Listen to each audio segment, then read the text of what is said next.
Herzlich willkommen beim Podcast Hart meint her.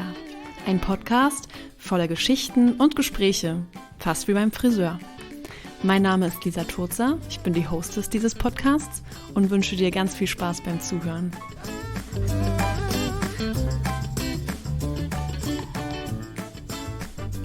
Hallo und herzlich willkommen bei einer neuen Folge von Hart meint her. Heute habe ich eine Premiere für euch und zwar habe ich eine Folge aufgenommen, in der ich sehr viel Englisch spreche, denn mein Gast kommt aus England. Hayley Jepson, ich habe sie vor einigen Monaten auf Instagram gefunden, ich glaube irgendwann gegen Ende letzten Jahres oder irgendwann letztes Jahr, vielleicht auch schon. Ihr Instagram ist The Resilient Hairdresser, also die resiliente Friseurin. Und um euch mal auf Deutsch eine kurze Zusammenfassung zu geben von dem, was sie macht. Hayley ist Friseurin seit 29 Jahren, hat jetzt gerade aufgehört letztes Jahr, weil sie so Probleme mit dem Rücken hatte.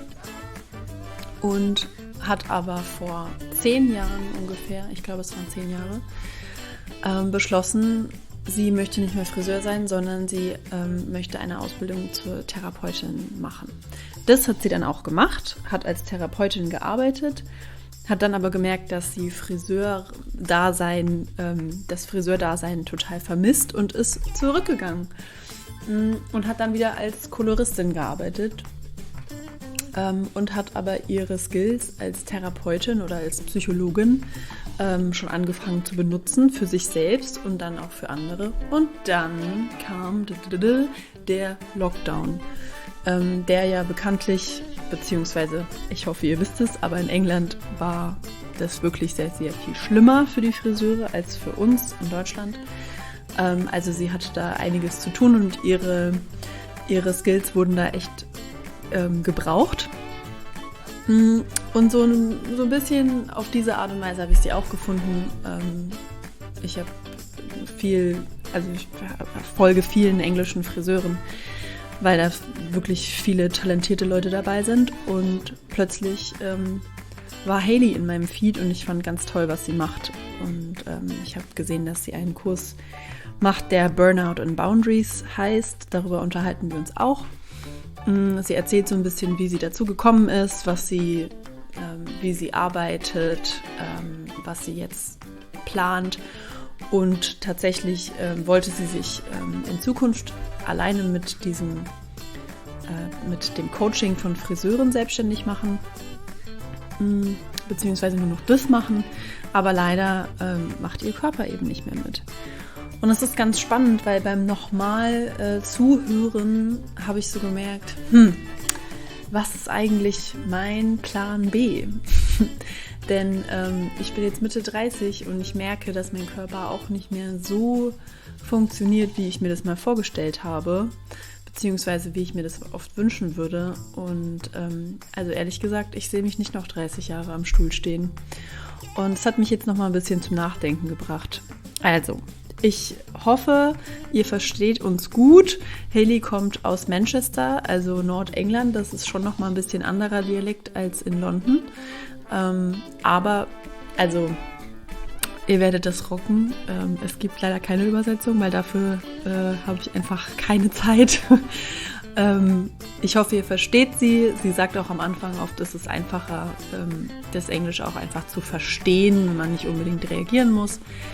Und also sie sagt ganz viele tolle Sachen und erzählt ganz viele tolle Sachen und ich freue mich, dass ihr es jetzt hören könnt und es war wirklich sehr aufregend, weil das einfach, ich spreche wirklich gerne und gut Englisch, aber natürlich ist es super krass aufregend, wenn das aufgenommen wird und ich das dann auch noch in die Welt schicke. Also viel Spaß mit Hayley Jepson.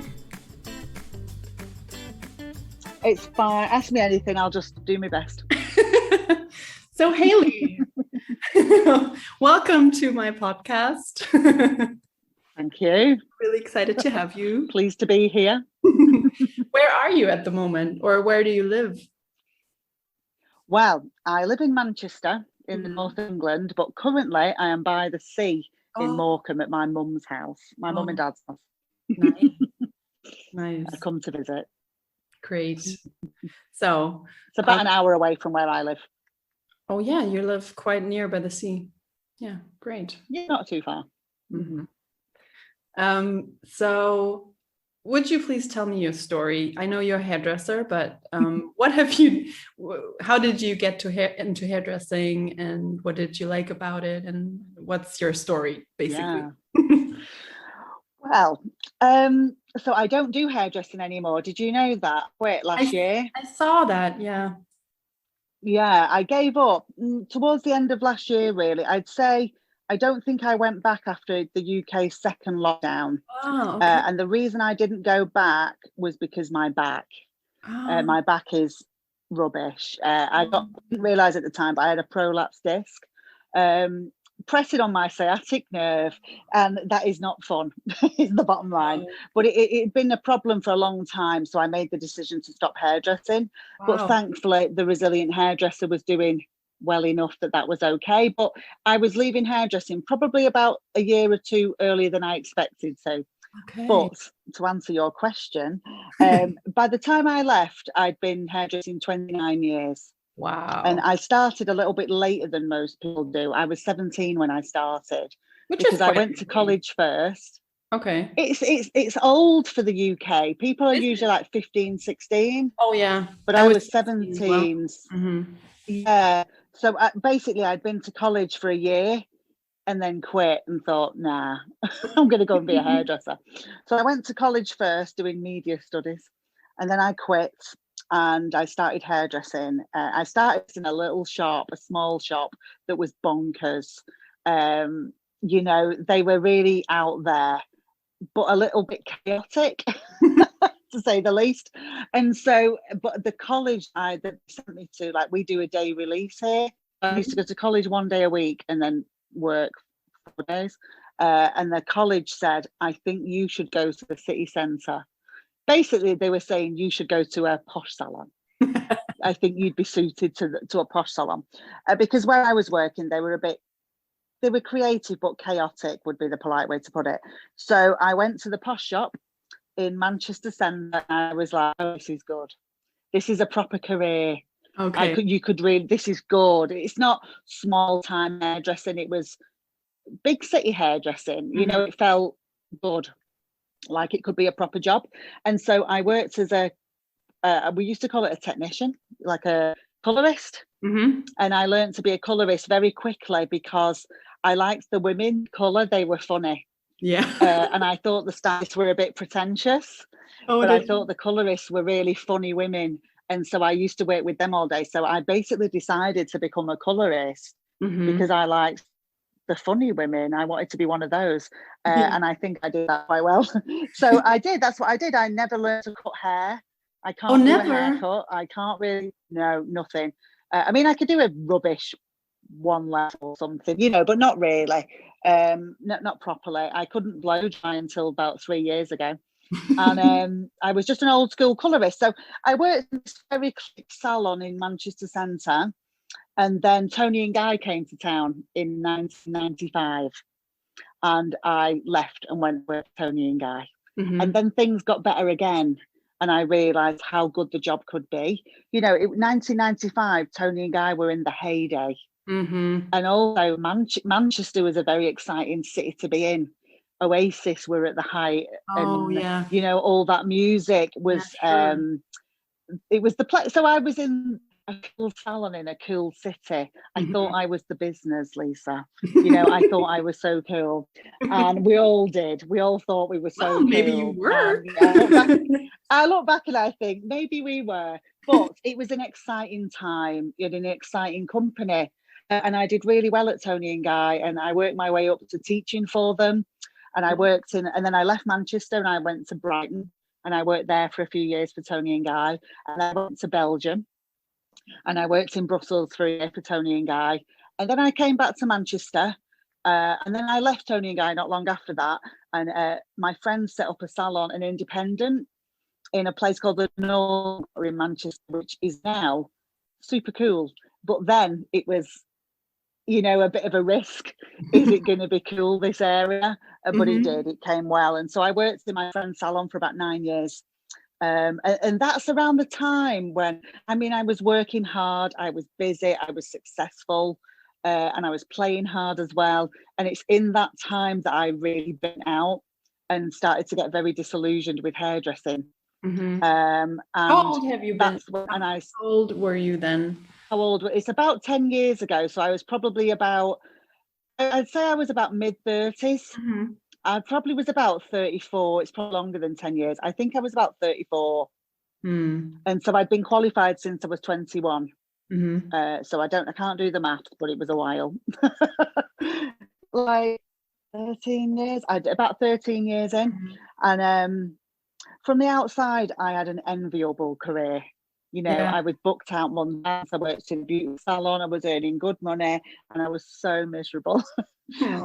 My clientele was high maintenance, and I was quite depressed at the time. Really, I'd suffered with depression since I was about 14, and I was quite depressed at this time. And so I went to get myself a therapist, and then it was going really well. You know, I had a couple of years of therapy, and I was feeling much better.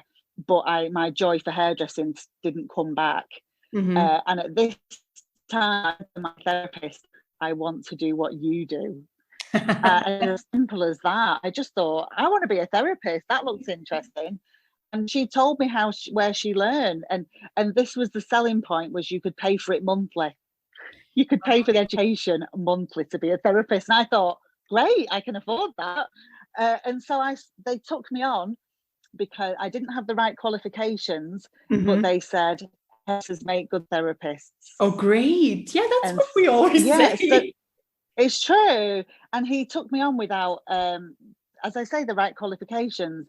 They wanted you to have a degree in psychotherapy, psychology or something. And I didn't have anything. Yeah. But he said, I'm going to take a chance and take you on.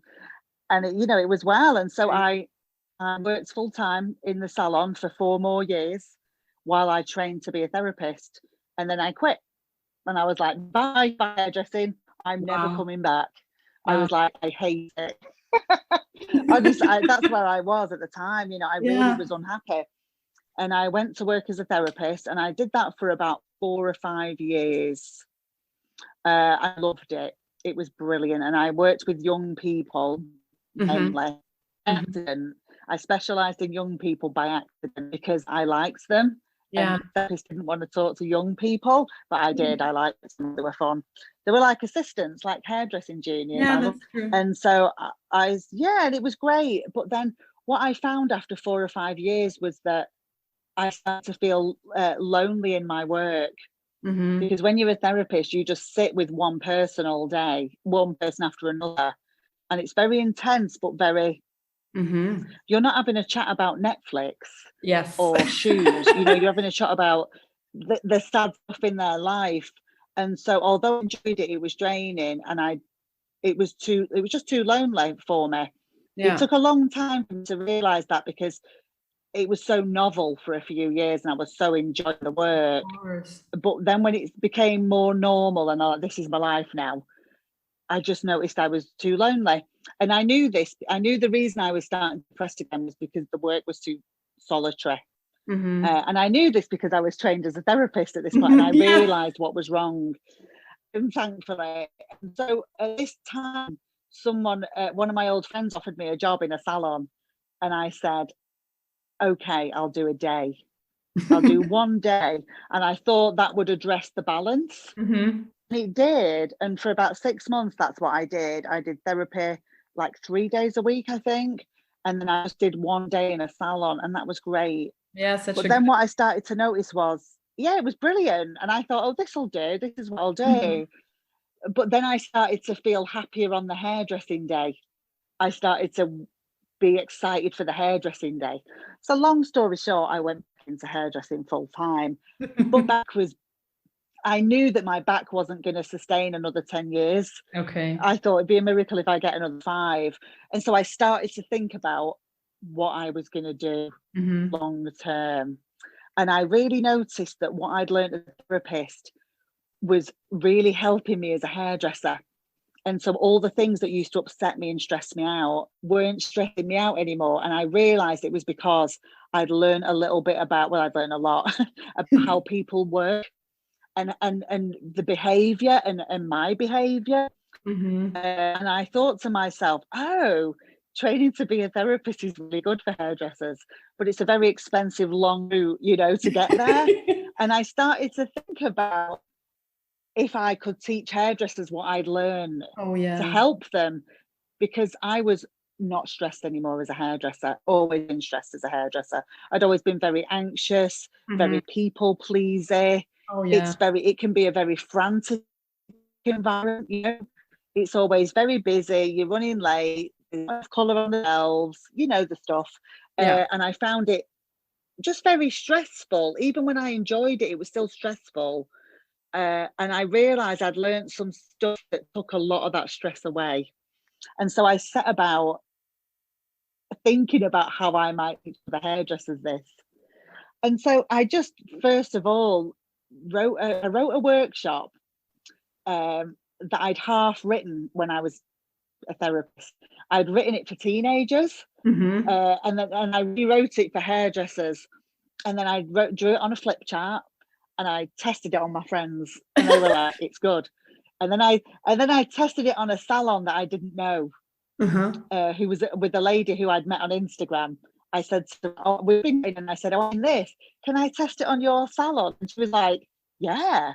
And so I drove to her salon with a flip chart in the boot of my car, and I just taught them, and they were going, they loved it. And I thought, oh, I'm onto something. And then I set up my Instagram and I started advertising that I was doing this. And then the pandemic hit.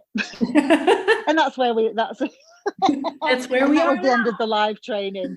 And that's kind of, but yeah, so that takes us up to there, really.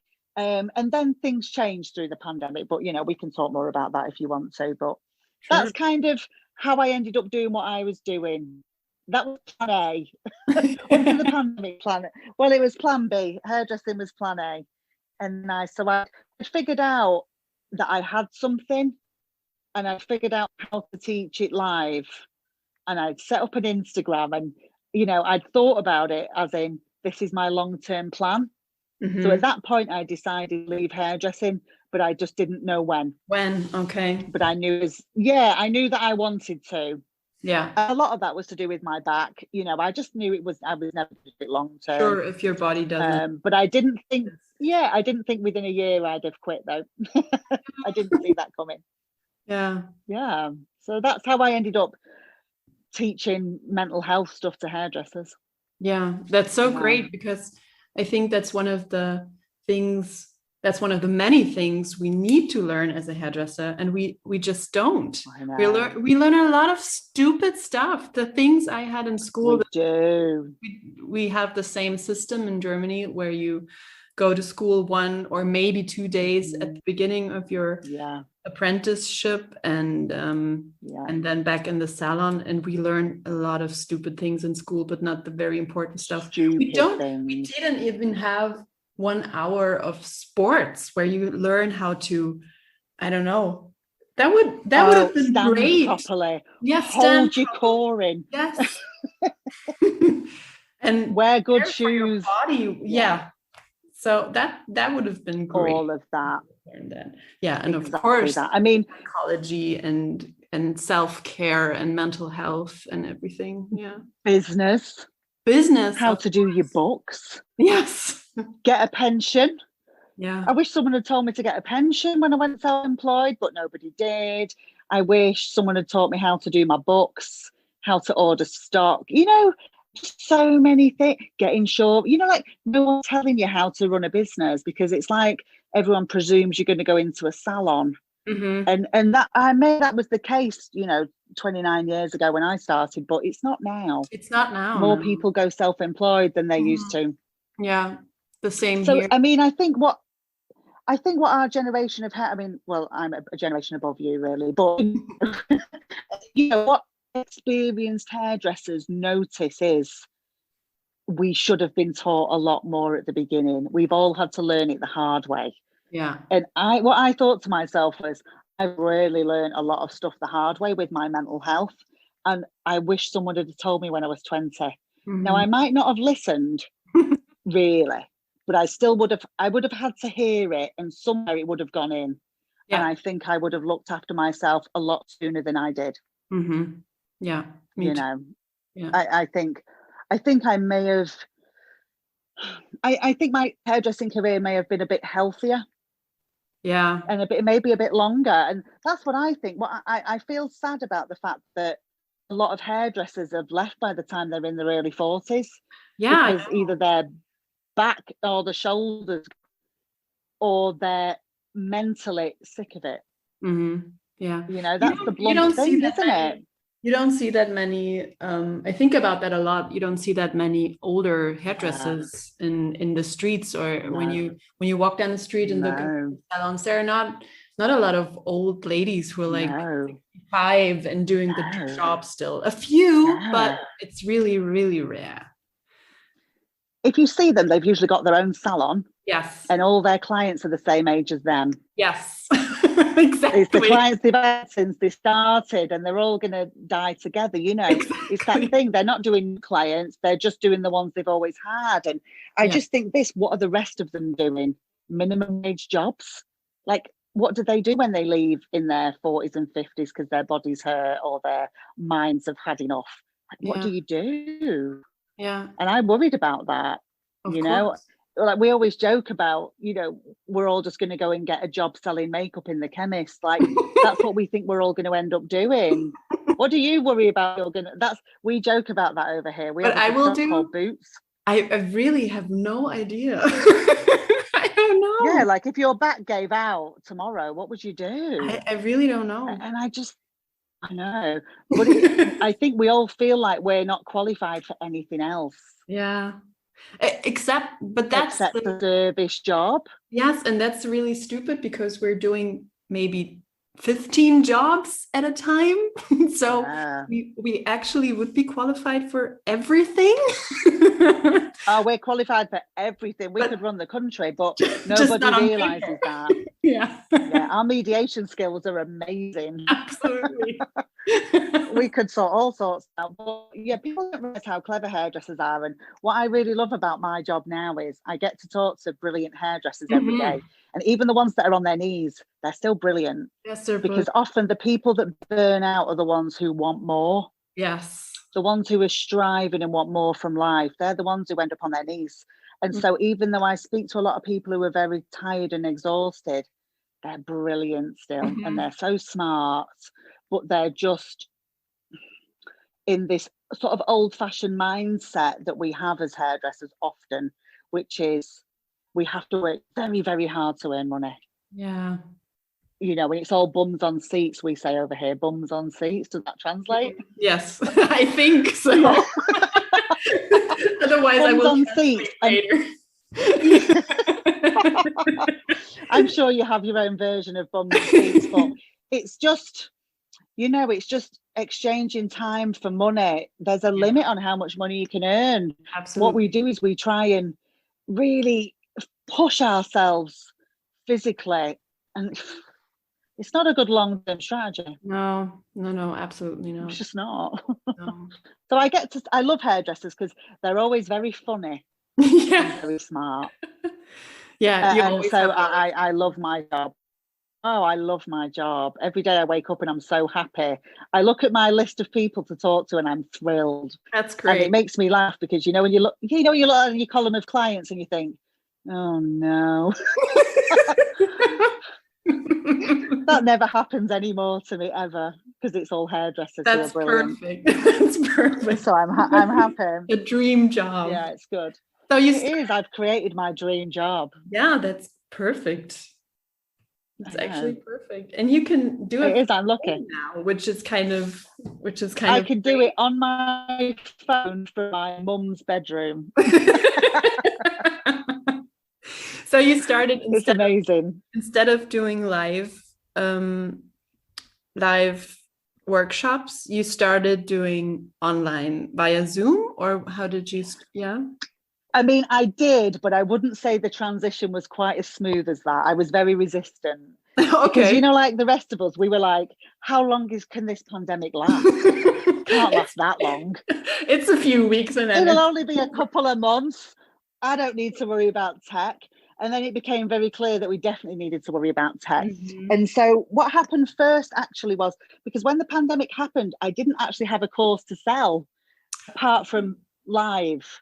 Yeah. You know, I didn't have a PowerPoint. Yeah, of course. I didn't have anything. I just had a flip chart, and I was like, and I was quite transfixed at the time with making an evergreen course, you know, a downloadable course. I don't know why, but this was in my brain that this was the way forward.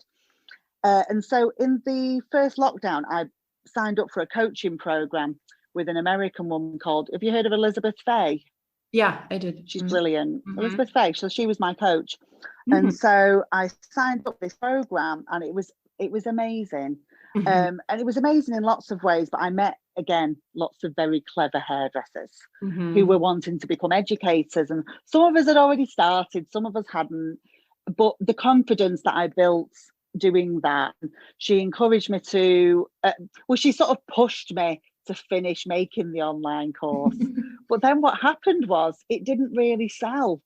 And I was like, oh, I thought everyone was going to buy it. But what happened was, in the pandemic, nobody wanted to buy downloadable courses. Everybody wanted to talk to people. Everyone was so starved for connection. Yeah. So that really threw me. I was like, oh, I thought that was me going to be a millionaire with my downloadable course. And that didn't. And I was like, oh, I'm so confused. And so at this point, a girl from Australia messaged me and said, I love your stuff. I love your workshops, but obviously I can't. I'm in Sydney. What can you do for me? And she told me how stressed she was. And I was like, well, I could talk to you on Zoom if you want. I thought, I'll just do it like when I was a therapist. I'll just talk to her for an hour. Sure. And so we made a deal that we were going to do a practice run to see if it was worth it, if that was going to work. And we did it. And within 10 minutes, she said, I'm in. How do I sign up? And I was like, okay, well, I'll talk to you in a week.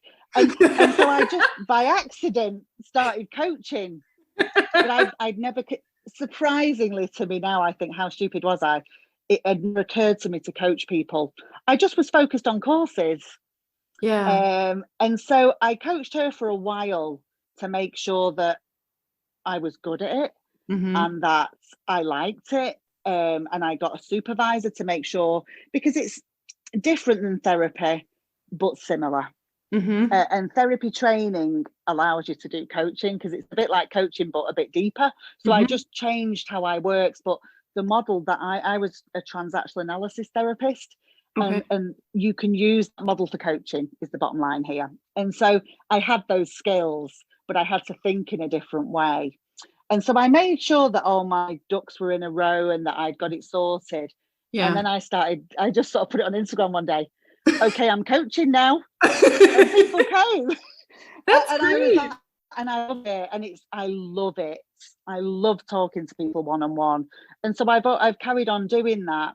And then when I realized the pandemic was really going on, I transferred my course to a Zoom live workshop.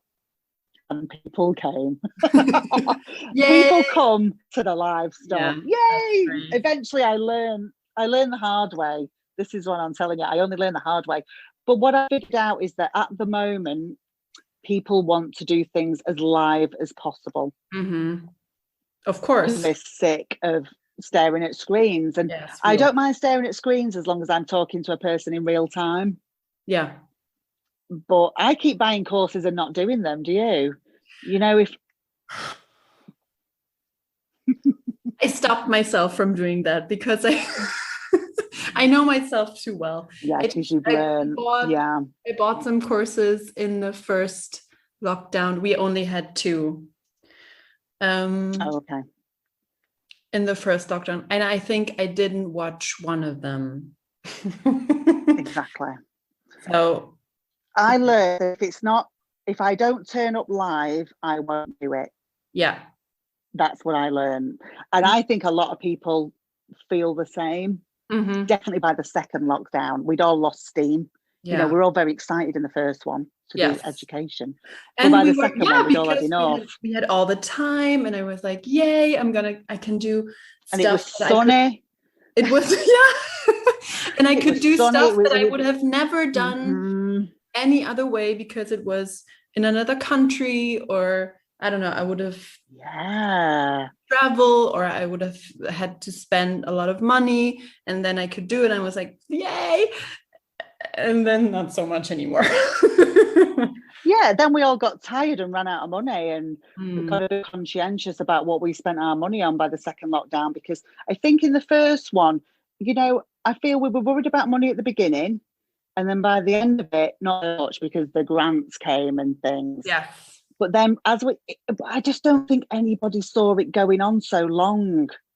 And so there's been real, you know, it's been an emotional roller coaster. Absolutely. And to degree, I have to really, I'm watching I call it reading the room. I'm watching the hairdresser to see what they're worried about and responding. I basically turn on Instagram, pay attention to what everyone's saying they're stressed about, and I try and figure out solutions. Yeah. And that's what I do every day. I can't plan my content in advance.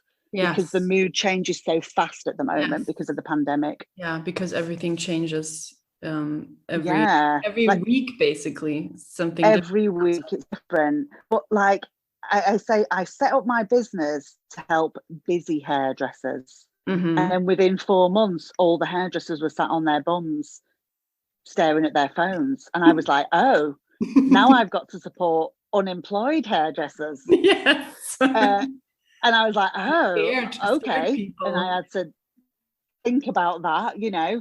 And then they got busy again because, you know, the waiting lists and stuff going back to work, and then they're very stressed again. So it's been the famine or the feast really for a couple of years, hasn't it? Yeah. You know? Absolutely. Very quiet or very busy, which is all stressful. Yeah, totally. Totally. No God. The transitions are crazy. I know. I heard you talk about. I don't know which talk it was. I've watched the 5 questions. Maybe it was with Anneliese, where you talked about because you had like a lockdown that was just 1 month, was it? Just before Christmas. It was in November, and then you started again before December, 3 weeks or something before Christmas. Yeah. Which we didn't have. We were scared of that, but we didn't have this. Yeah. And I thought, oh my God, this must have been so crazy. You had to stay home for 4 weeks, then go back to work before Christmas with all the craziness that's going on every year before Christmas, and with this stressful environment all around you, and the pressure must have been totally exhausting. Well, that's when I didn't go back. That's the one where I didn't go back after it, because my back was so bad, and I'm so grateful really because I avoided that. But that's when I actually gave up hairdressing. But I hadn't decided it was forever at that point, because I had hope I would get a bit better. But by the January I was like, oh, we're done. We're done, Hayley. There's no more standing up for 8 hours a day. But at that time, again, I was secretly a little bit relieved that I didn't have to go back. Oh, yeah. That December, because you've got to think, you know, if you're busy, you're fully booked from October to Christmas. Absolutely. And so all the November clients got cancelled, but you're fully booked in December. Where does November go? And they want doing. And so people in the UK killed themselves in December to accommodate everyone, and then they all just died. And then we had another lockdown that was good because everyone got a rest.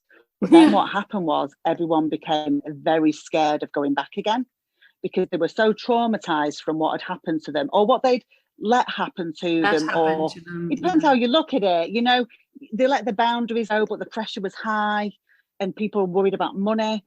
But they all got terrified after that December of repeating December. And so in that phase, I wrote what's called Burnout and Boundaries. And it was totally in response to how scared people were of going back to work. And all anyone was saying was, I can't do another December. And so I wrote this course called Burnout and Boundaries, and it's been the most successful thing I've done. Yeah. So funny. Yeah. It makes me laugh. The things I do on a wing and a prayer, you know, it was just like, oh, I'll do this. And I wrote it quite quickly. And it's the most successful course I've ever written. But isn't this great? And the ones I spend a year developing. Yes. Which teaches us, maybe you shouldn't worry too much and just do wherever life takes you. Yeah, my style has changed actually, because since I've been teaching things on Zoom, I found what really works for me is a very casual approach. Nice. And now I've always known that works with hairdressers, because in general, we're anti-corporate. If anything feels slightly corporate, we all start going, oh, I'm not interested. Yeah. Or some people start panicking that they're not clever enough or good enough. Yeah. When things seem too corporate or formal, it can make some hairdressers feel quite panicky or insecure. Yes. Yeah. You know, it starts reminding them of school and they start getting stressed. And so I found that anything that was more conversational and casual has always been better. Yeah. Not a lot of writing, don't do workbooks, just talk to people. Yeah. And so I do as minimum PowerPointing as possible. My courses, I just turn up with a pad and a pen, and that's it. Great. That's it. That's really because good. You know, when I get a course and they print off a workbook, I just think, well, my printer's broke. Of course it is. Printers are always broke. It's very stressful. Yes. And I also think hairdressers do a lot of their education on their phone. It's not always on a computer. So I want to cater for people with the smallest amount of technology. Yeah. And the least amount of hassle. Yeah. Just turn up with a pad, that's it. Yeah. And people like, the feedback I get is it's very down to earth and easy and not patronizing, and which is fabulous, because that's what I set out to do. Yeah. Was just have something that was very accessible. Yeah. I think that's the word I was looking for. And I was like, what's the English word? Looking through your dictionary in your head. But yeah, I think that's that was my intention. Yeah, it needs to be accessible, so that because with this topic, it's so personal and you feel insecure about telling the truth about yourself and telling other people that you're scared to go back to work, or that you lost your motivation, or that you don't like your job anymore, or that you're burned out. And it's scared phone. Yeah. And it needs a space where you can just be yourself and not feel comfortable. Yeah. Yeah. And I suppose that's why I talk about my story a lot as well, so that I'm not preaching. I'm sort of saying, oh, this was me. Like I'm absolutely the prime example of a burnout hairdresser. You know, no one was more burnt out than me. I quit, you know, twice. I've been in and out of love with hairdressing for 29 years. Yeah. And I utterly love it. And I really don't like certain elements. Yes. But I think they're changeable. And I do think that the new generation of hairdressers are a little less tolerant. I think so too. Yeah. Just not okay. Just as things, you know, like when we look back at the 70s now and think, how was that even allowed? Anything? I think that that's happening now. About, like, when I look back at how I was treated as a junior, that would not fly now. It just wouldn't. And so I think things do improve a little bit. Yes, I think time so. And culture and society. I think so too. But I think the new generation, you know, they're less tolerant. They're more interested in their rights and stuff, aren't they? Don't you notice? Yeah, absolutely. They're much more, what is the word I want now? The real generation of activists. Yeah, they're activists. And I like it. And they want to know why they're like, yes. They want to have good, a purpose. Good for you. Yeah. I love it. I'm all for that. Yeah. I like it. I like people asking why and saying, no, that's not good enough. So I think that's how the change happens. So I love the young ones. Yeah. I think they're great. I think that's great too. Yeah. And how did I've stumbled upon your profile, I think, as I told you, because of one of the 5 questions. You do this thing where you go on Instagram, you're doing an Instagram live with other hairdressers, and you talk to them, and you have 5 questions you ask them about their experience with burnout, and some other stuff. Yeah, the same 5 questions to everybody. Yeah. And the first one's about burnout, and then other ones are sort of like, what did you learn the hard way? Who inspired you? Oh yeah, that's things like that, you know. So I like a combination of what I want to know is things like, who inspires you, what motivates you, what can I learn from your mistakes, and then I want to know if they've burnt out, because I want people to know that even the big famous people burn out. they're not superhuman. No, burn out, in fact maybe more so, you know. And so I want people to take comfort in the fact that Harriet Stokes, you know, she's not just flying by and it's easy for her. It's hard for her. It's hard for them, you know. And I want people to feel better about themselves. That we're all the same. And it's good to see that. I think so too. I think so. I think that's really for people, for their mental health. Often, particularly if we're stressed or depressed, we think that we're really special and that there's only us that feels like this. And you know what I learned in group therapy, I was in group therapy when I was in therapy. I had it on my own, and then I was in a group for 2 years. And what I learned in group therapy was we all feel the same. Ultimately, all people feel the same. And we, you know, when it comes to things. You know, no matter what the context is, the feelings underneath it are all very similar. That's very true. That was massively eye-opening to me, and very reassuring and relieving. But to realize I wasn't special in my pain. And it makes and I think it makes you more confident to talk about your things as well, because you know the other person. Know everyone's the same. I think so too. And so it was brilliant. And so I always remember that group therapy was good for me. And so, although I don't do any kind of group therapy type thing, but I know that a lot of peace comes from community, from talking to other people and sharing your experiences. And so that's what the 5 questions is about, really, is trying to sort of recreate that a little bit.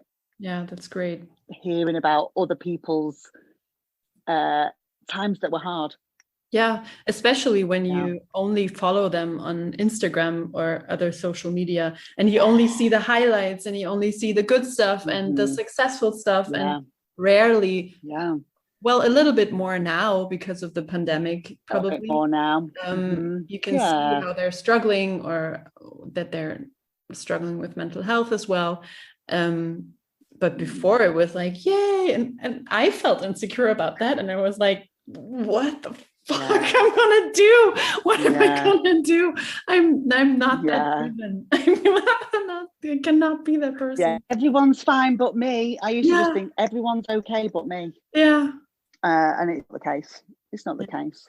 So I think that's been good. I think that's been I think some brilliant things have come out of the pandemic for hairdressers. Absolutely. I feel part of a worldwide community now. And I didn't. And you know, whether that's real or not, I don't care, because I love it. I feel like I am. I think it's real. You know, I think it's real. We're all connected on another level now. I think it became less weird to drop into someone's DMs and ask him a question. Absolutely. Pandemic. Like, I don't think it's weird anymore. I just sort of start talking, whatever it is. Someone drops into my DMs and I'm talking, and then we're friends. And that's really happened a lot. Whereas I think before I might have been like, who's this? But it got really normal in the pandemic, because we were all bored of whoever we live with, and we were like, who else can I talk to? And and I think it's so good to see that we're all having the same kind of problems. It doesn't matter where you look. It's the UK, it's the US, it's Australia, it's India, who knows where. Everyone's struggling with the same stuff. Everyone has the same clients. Everyone has the same colleagues. Everyone has the same stuff they're dealing with. There are themes Universal themes.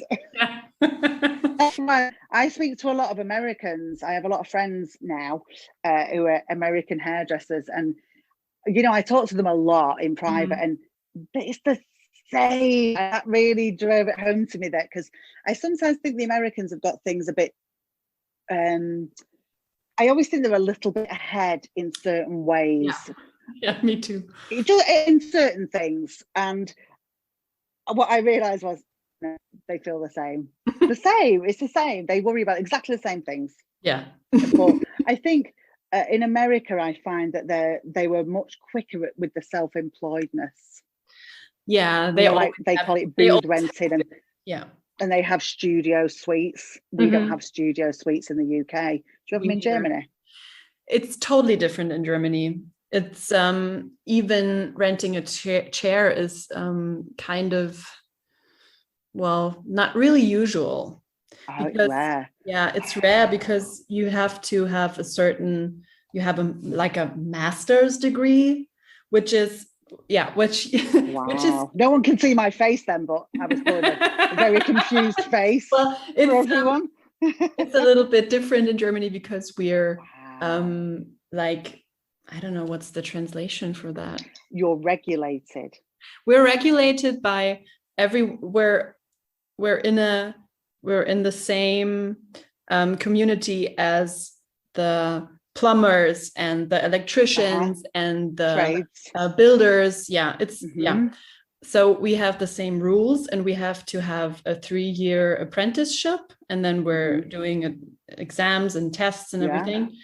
And after that, you're free to get employed everywhere and do your thing. And if you want to open a salon, or if you want to go freelance or rent a chair, basically be self-employed, you have to have a master's. And you can do this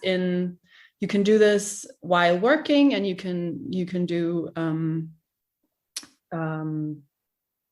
the education while you're working, and it maybe takes up to 2 years while working, and you can do it in half a year without full time.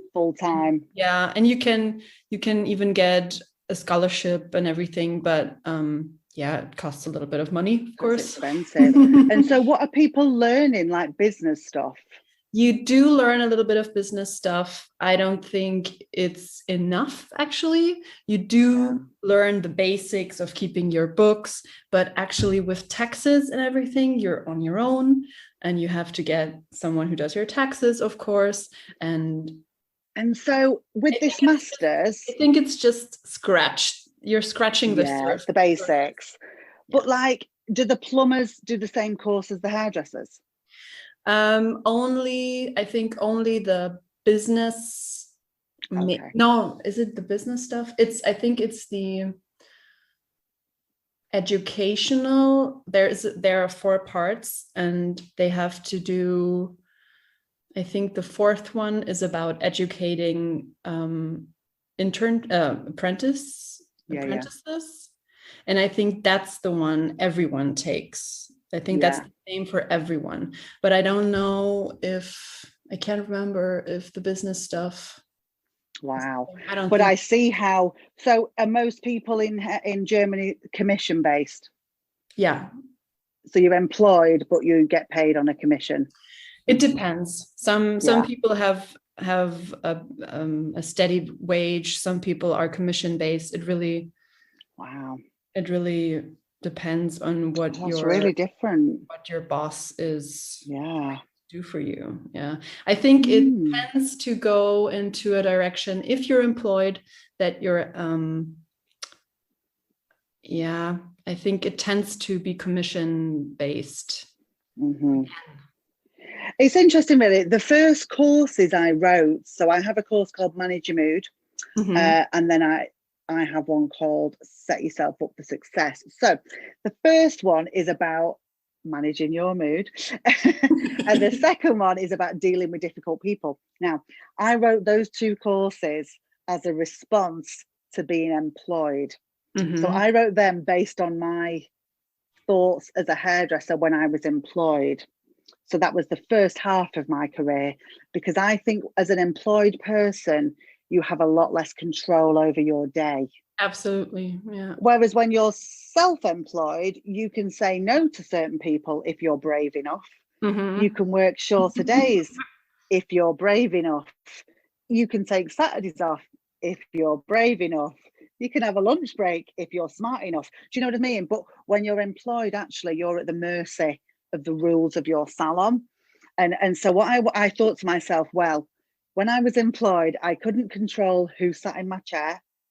I couldn't control how long my appointments were. I couldn't control the length of my day. Mm-hmm. I couldn't control if the stock was there that I needed. Mm-hmm. I couldn't control if there was enough assistance. I could control nothing. And I couldn't control if the clients were rude and difficult. I just had to deal with it. Yeah. Although occasionally, as I got more experienced, I would just say no. Yeah. I just did. Even when I was employed, I was like, no. But very rarely. But I thought, what can you control when you're stressed and employed and you can't control your environment? All you can control is your mind. Mm-hmm. And how you deal with situations. And I think knowledge is power. Absolutely. And when you understand a little bit of psychology and why, it gives you a little bit of peace, but it also gives you some tools to cope when you can control very little. And so my first 2 workshops that I wrote, the ones I spent years writing, not the ones I knocked out in half an hour that did really well, the ones that I labored over, were designed originally, although lots of self-employed people do them now and they work for everyone. I wrote them for the employed people.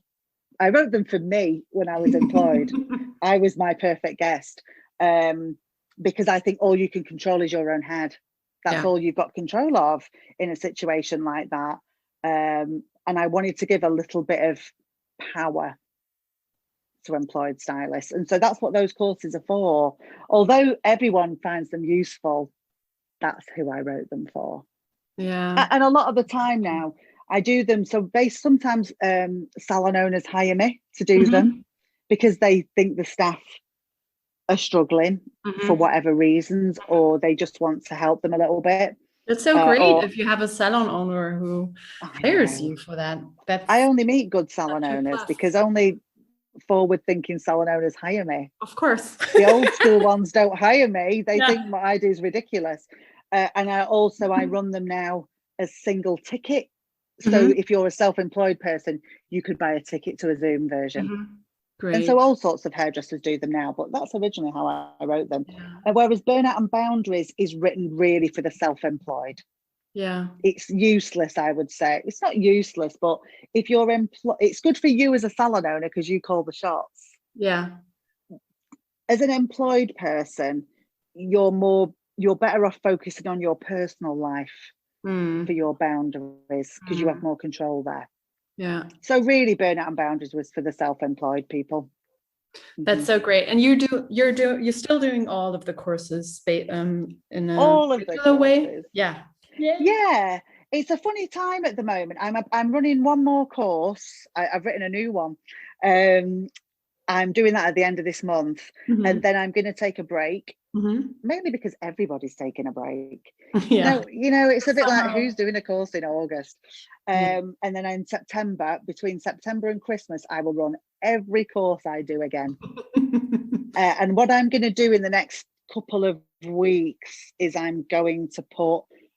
I've got recordings of a couple of my workshops. I'm going to put them up for sale as recordings over the summer, just in case somebody wants to do them. Yeah, they're there. Yeah, you know, good. I just think they're there if you want them. But if you want them live, everything's happening in September. And I've written a new course. I've written a course for female salon owner, anyone who identifies as female and is a salon owner. Oh, wow. Just for the ladies. That's why it's fun. Just for the ladies or the gender fluid. Yeah. Or for the gender fluid. Great. And really that's about the energy. It's about the female energy, because I found in my experience, female salon owners struggle more with boundaries with the other staff. Absolutely. I think I might have to take that course as well. So you should come, Lisa. Yeah. But it's about a lot of things. But I want to try and empower female salon owners to lead. Oh, that's so nice. Yeah. Such a good instead of trying to be one of the staff and be in charge. It's people find it is messy. And I find that women, in my experience, struggle with that more than men. Yeah, I think so. That's the clients that are coming to me, is salon owners who are struggling with their boundaries with their staff. And I thought, I'm going to react to this. And I thought about the things that contribute to that. Great. What would make people feel empowered to be leaders? What would make them realize that you do have to make decisions? You know, you can't always be friends with the staff. And how do you become okay with that? And so I've put together a 6-week course that addresses some of the things that I think would contribute to you feeling more comfortable in role as leader. Wow. Yeah. That's how that sounds really. I put it on my notepad here. I'm gonna look. Yeah. It's kind of like 3/4 written in my head. I need to get it on paper and then get it on a video. But that's my plan for August. Perfect. That sounds really nice. That sounds really good. Put things up for sale and then I write them. That's good. It makes me do it. You know, like I finish them off because I have to. Otherwise, I don't do it. It's ridiculous. But the one I'm doing at the end of in like 3 weeks' time is called Bye Limiting Beliefs. And it's a really short little course. It's only like an hour and a half, maybe. Okay. And it's a live Zoom and it's not recorded. You've got to be there or be square. That's it. It's like, if you're not there, you can't come. I keep saying this. What goes on in the Zoom is going to stay in the Zoom. There's no recording. And so what I'm going to do is people come up with a limiting belief like, I'm too old. I'm not good enough. I'm not clever enough. Yeah. Mine was, it's always going to be hard to earn money. I'll always have to work really hard. And so that's the one I worked on. That's the example that I use. And I'm going to work people through letting go of that belief. And it's kind of funny. It's kind of funny. Okay. It's comical the way that, I mean, I did this with one of my clients the other day and she was crying. And she said, you said this would be funny. And I said, well, it is usually. But she did have massive relief. Okay, yeah, of course. But it was, the way it came out for her was emotional. And surprisingly, she said, I did not see this coming. Wow. But she's free now. Nice. She's free. And so I was crying watching her do it. But everyone will be on their own in their own little Zoom. You know, you don't have to be that vulnerable. You can turn your video off. I don't shout. But I'm going to walk you through how to let go of something really unhelpful. Wow. And then you can use that over and over again. It's so good and potentially so fun. You know, for some. It's amusing the way as it goes on, it gets it's a comical way to break the pattern. Because what you've got to do with unhelpful thoughts is break the pattern. Yeah. You've got to interrupt the pattern. And so I like to interrupt things with humor. Yeah, great. And so it's humorous, but it could be sad for some. It depends on what you choose to work on. Okay. You know? But it sounds really interesting. It's good. Yes. It's fun. I like things to be accessible financially. I don't like things to be long. Who can be bothered anymore? You know, I don't like things to be hours long. Nothing I do is more than a couple of. I don't do like day-long courses. Awful. It's too hard. We've got short attention spans now. I saw you taking Tony Robbins. I did. It's too long. That's what I was thinking about. Didn't it take, I don't know, 5 days or no, 3? 4 days. 4 days. The days were like 14 hours. What? And this is what I think about it. I thought the content was very good. Yeah. I thought I thought really there was 2 days content over 4 days. Oh, okay. There's a lot of filling Okay. and selling going on. a lot of stuff that I was like, if you told me that was going to take 2 hours, I could have had a nap. You know, that's not to say I didn't think it was good. Yeah. But for me, I didn't enjoy that structure. I know why he does it, and I suspect it works better in person. Probably. He likes to immerse you in it and get you out. After 4 days, he's like, you're done. Yeah. Whereas I can see, like, I knew a lot of the stuff that he was teaching because I trained to be a therapist, you know, so I knew a lot of I knew where he was going. Yeah. But I was a bit like, come on. But that's because I knew it.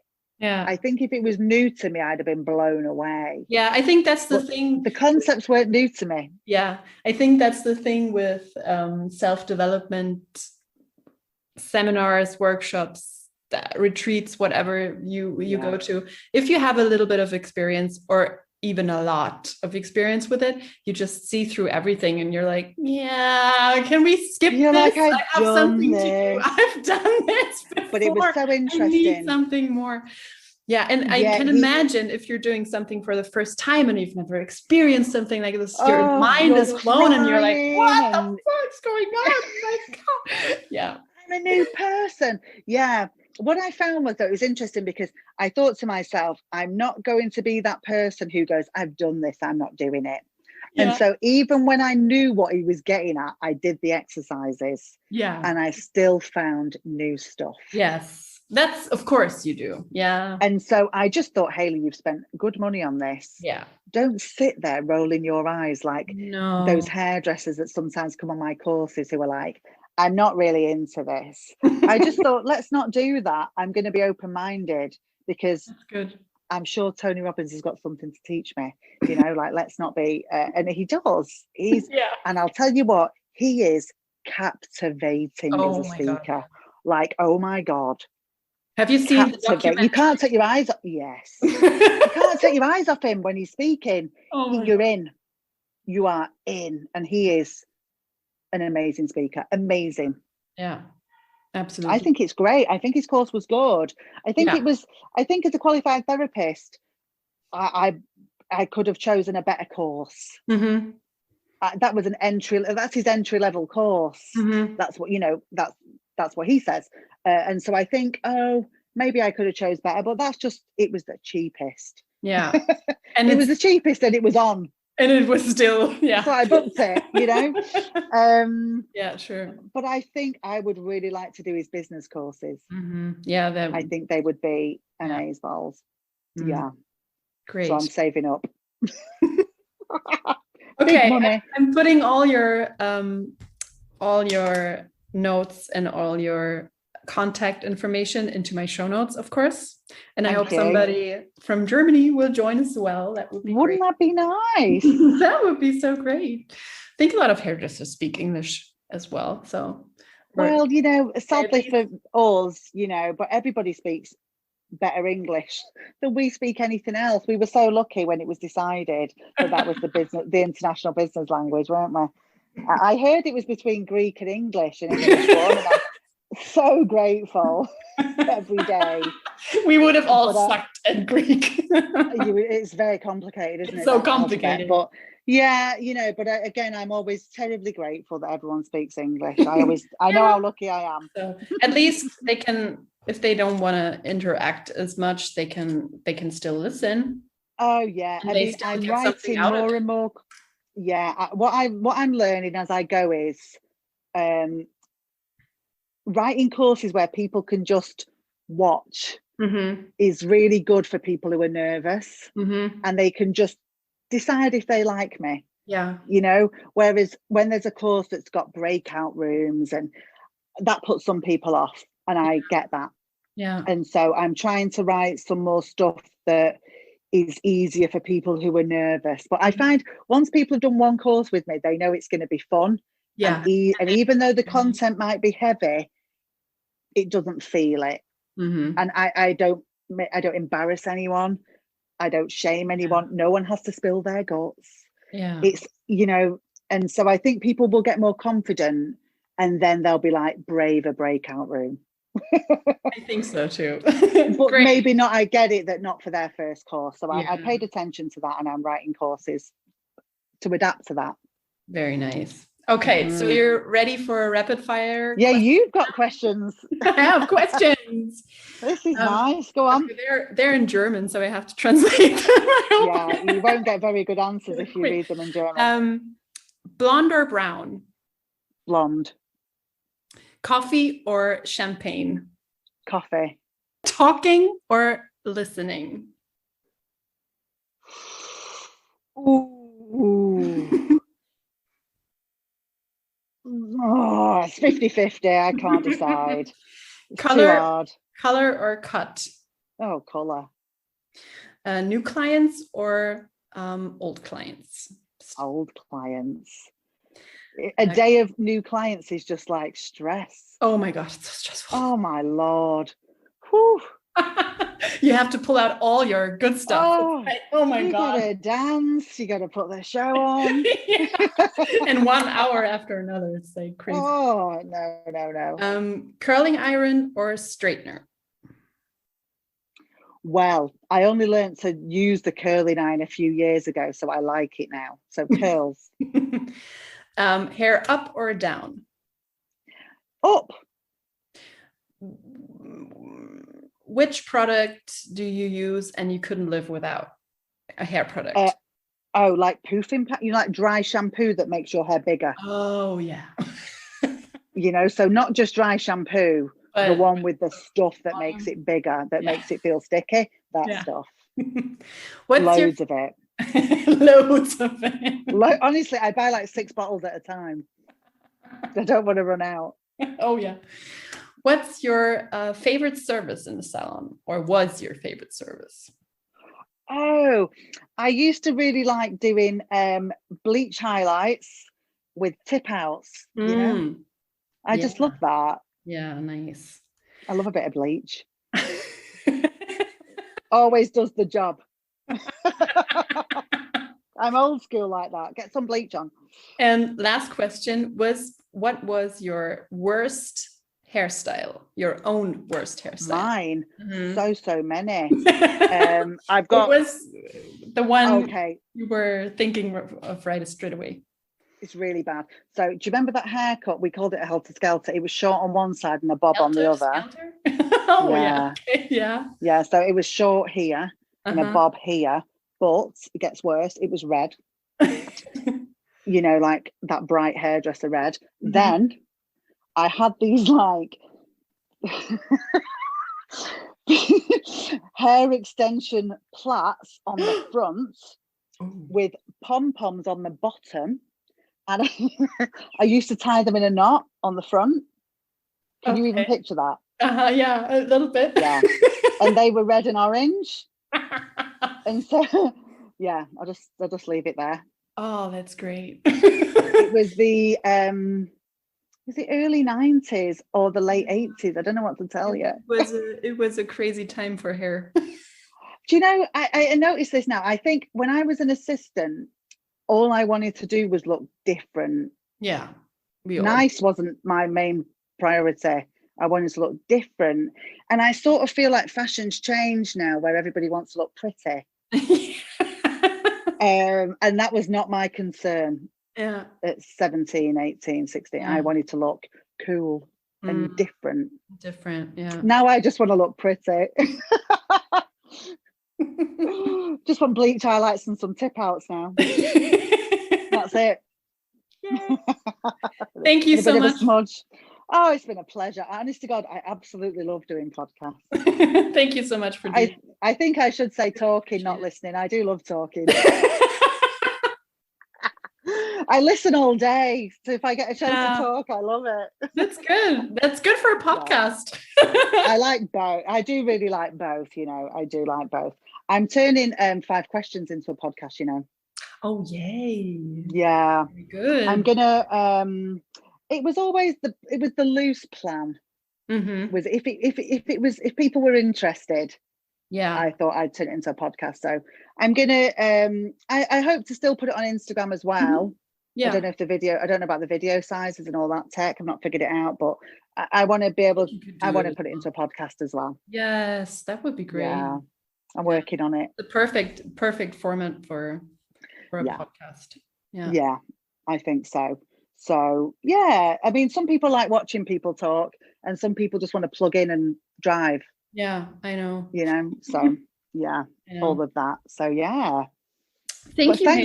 Thanks for asking me. Yeah, it my was first German podcast. Yeah, you can put that on your CV. I hope your fans can understand me. I think so. I hope so. I tried to speak a little better than I usually do.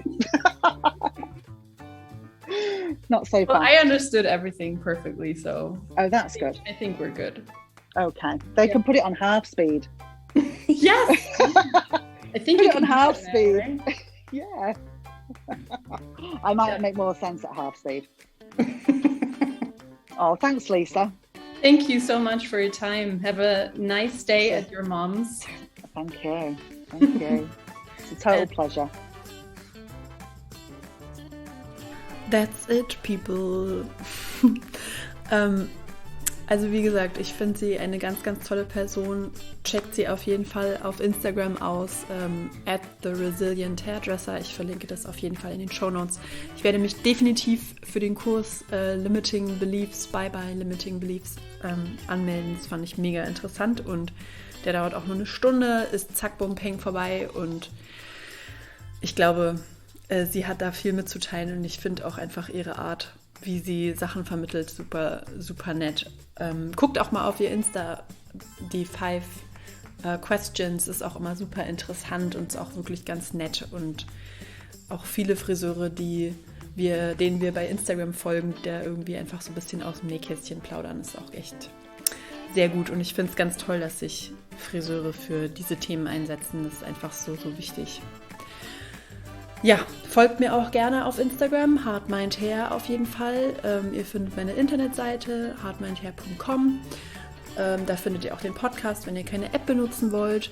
Abonniert den Podcast auf jeden Fall auf eurer Lieblings-Podcast-App. Bewertet den Podcast, darüber freue ich mich auch. Gebt mir Feedback.